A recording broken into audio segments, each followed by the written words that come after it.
What is up, guys? Bass Needs Texas here. I know I haven't posted in a while. Sorry about all that. Just got super busy between school and working out and just etc. Family problems. But I promise y'all that I'm gonna get back on the ball, back posting, back uploading, and keep filling y'all's brains, y'all's wonderful, beautiful little brains, with all the bass fishing knowledge I can let you know. So I'm gonna come at y'all today with part 1, tournament recap, and part 2, story time. Yeah, I'm gonna do story time. Story time is gonna be how I caught my biggest bass ever. I've been getting a lot of questions through school and through social media, as far as what my personal best is and how I caught it. So I figured I'd post a video, let y'all know, tell you how it happened, where I did it, what I caught it on, everything. Okay, part 1. Tournament recap. Today was our last tournament of 2017. Yes, I know, heartbroken. But we ended it with a bang. We placed, I'd say, 15th out of 150 boats. So, I mean, we didn't do shabby. It was an individual tournament, so me and my dad were fishing against each other.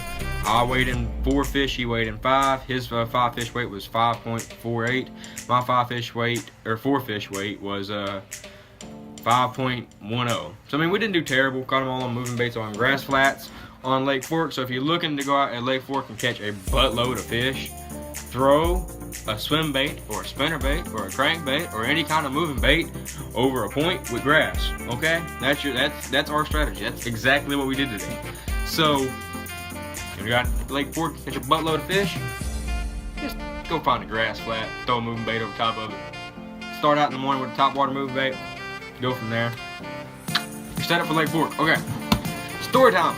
Yes, I am sitting backwards in the driver's seat of the boat because why not? Different camera angle. Everything I posted in the boat spinning at from over there. Right there. Bam. Yeah, y'all know that spot right there. Bam. Pew. So I just want to do it from here. So my biggest fish is 8.5 pounds. Yes, it's not very big. 8.5 pounds. But in saying that, I'm not hunting for big fish a lot. I'm hunting for 5 fish. I'm hunting for a stringer.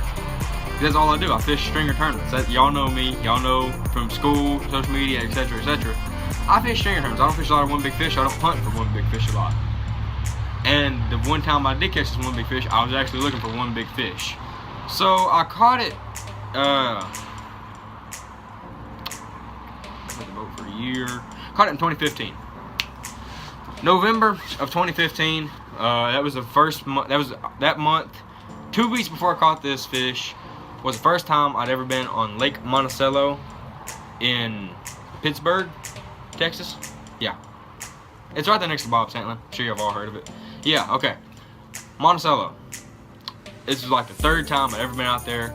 I'd lost some big fish. Saw my dad catch a couple big fish, and I saw other boaters catch massive fish. But I just couldn't stay hooked up. And I caught it in about 25 foot of water over a rock reef. But I'll start out with how everything went this day. I'll start out with what we was using, what line, everything. I'll lay it all out. So it was cold this morning, cold and rainy. It was like it was on a Friday morning. Friday, cold, windy, November 1. It was like the week before Thanksgiving, week after Thanksgiving. And me and my dad, we was like, okay, well, we'll go out here to Monticello so we can't tag us a biggin. And go for a case. And just see how this goes. We're gonna have fun. So we went out there and we'd been whacking them. I mean, I could throw a 4-inch, 5-inch swim bait and go around some humps and some bushes and some rocks and stuff, and I mean whack 10 and 12-inch fish. So I mean, we've been doing pretty good. We caught some of them out deep, some good ones, 3, 4, 5 pound slot fish out deep on humps and drops, etc. But I was still looking for a big one. I wanted something over 7 pounds. So the only really spot on this whole lake I knew where it was almost a guarantee to catch a big fish was, if you ever been on this lake, you know once you go underneath the bridge to your right, there's the water output. There's the waterfall. You can check to the waterfall. For those who haven't been in this lake, when I'm talking about waterfall, Monticello is a hot water lake. Probably should have said that at the beginning of the video, but I figured I'd let you know now. Okay, so you go underneath the bridge, you can go to your right. You can go to the water outlet, and there's hot water. There's hot water coming to the lake. That's why you only fish this lake in the wintertime. Unless you're stupid, like I was this past summer, before I started my channel, and we went out there in the middle of July and the water temp was like 103. Needless to say, we wasn't out there very long. Back to the story. And I told my dad, let's go over here and see if we can catch a big one. And he's like, okay, we'll try. So we left. We was fishing down there next to the dam over some humps and some grass flats and stuff like that, where we catch some good ones. And we know these rock reefs way out, almost around the telephone poles and highline wires, over there next to the water intake or output. I'll get it out in a minute. Next to the water output. Okay. And the rough thing about fishing these rock reefs is you can look at the waterfall and there's all you see, like they're used. Okay, GoPro case. Let's say that this right here, the bottom part, this is your waterfall. Okay, everything out here is everything but this bottom, whatever this is, corner. We'll just say from this corner to this corner, that one line right there, that's the waterfall. Okay. All this is lake. And the buoys, they come out and they're really, really close. They're like right there. I mean, they're right there at it, okay?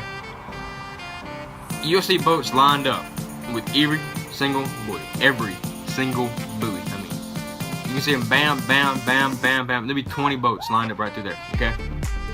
20 boats. Rock reefs are out here. I mean, they're away from everything. They're out here in the middle of nowhere. If you didn't know where they were, you'd never know they were there, okay?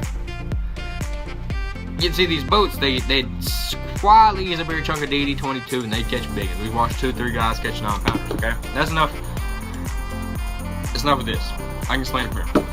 So we saw this one guy pull up here and he caught what looked like a 9 or 10 pounder. And he came out there to us like, dude, I just caught like a 914, guys. Just caught a 914 on the Norman DD22. And we were like, oh, good job, dude. Yeah, great job. Then there's me in the back of the boat thinking, well, I still want a big one. Kind of jealous of him, okay? So I pick up a Carolina rig. And our Carolina rig is a half-ounce brass weight. We don't use tungsten, we don't use lead, we use brass. 3 glass beads, a swivel, 24 to 36 inch leader, and 4/0 EWG hook with a 5-inch Senko. That's my Carolina rig right there. That's the bread and butter for me of Carolina rigs. So I was using the Carolina rig, and I would catch one here, be a 4 or 5 pounder, throw them back.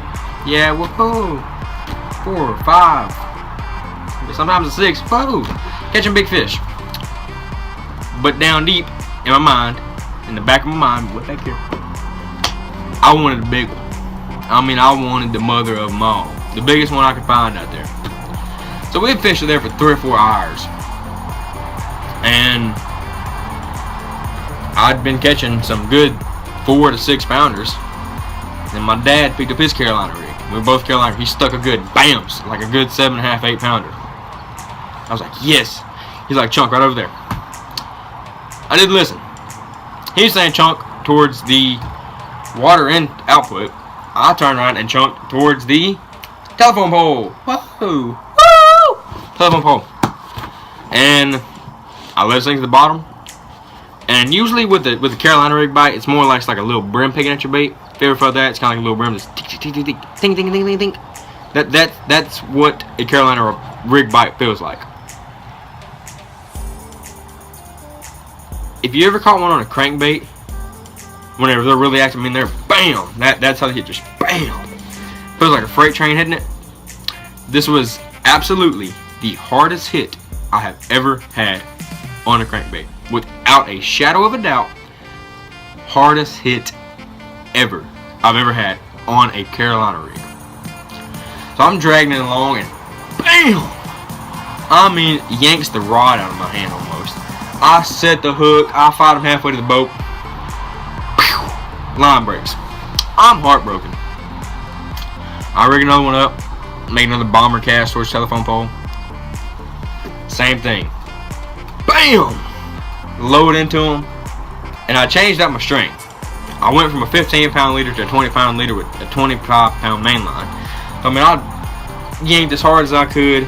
I'm cranking to the boat. Dads, get him down, hold him down, hold him down. I got my rod tip halfway in the water.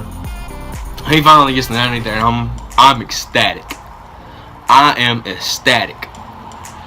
We weighed it, scale us 8.5 pounds, released her. I've never been so happy in my life, other than whenever I caught whenever we won our tournament here back in March. But I mean, I was so happy. It was 8.5 pounds, a little bit over, about 23.5 inches, somewhere in there, 23, 24. But just the sheer fact that I caught an 8.5 pounder just shocked me and made me ecstatic. And I'm sorry for the bad lighting right now, kind of getting dark. But that's how I caught my biggest fish. Hope y'all enjoyed.